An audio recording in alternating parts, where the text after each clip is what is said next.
সবুজে ঘেরা এক শান্ত গ্রামের নাম শিমুলতলা। এই গ্রামেই থাকত 10 বছরের ছেলে রাফি। প্রকৃতি ছিল তার সবচেয়ে বড় বন্ধু। স্কুল ছুটির পর সে ছুটে যেত মাঠে, নদীর পাড়ে কিংবা ছোট্ট বনের দিকে।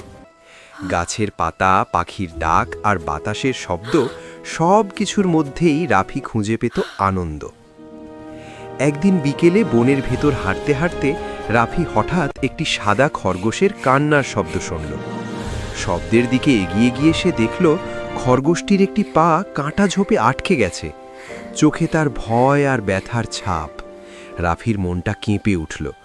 ধীরে ধীরে কাছে গিয়ে সে কাঁটাগুলো সাবধানে সরিয়ে খরগোশটিকে মুক্ত করল। রাফি নিজের পানির বোতল থেকে একটু পানি খরগোশটিকে খাওয়ালো। তারপর তার ব্যাগ থেকে বের করল কিছু গাজর। খরগোশটি প্রথমে ভয় পেলেও ধীরে ধীরে রাফির ওপর ভরসা করতে শুরু করল।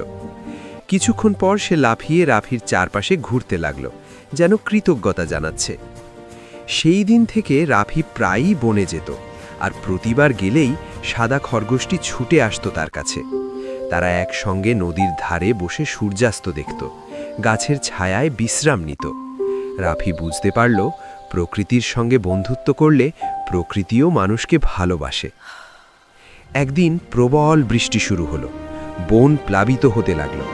রাফি দৌড়ে গিয়ে খরগোশটিকে উঁচু জায়গায় নিয়ে এলো। সারা রাত সে খরগোশটির পাশে বসে পাহারা দিল। বৃষ্টির শব্দের মাঝে রাফি অনুভব করল এক গভীর শান্তি।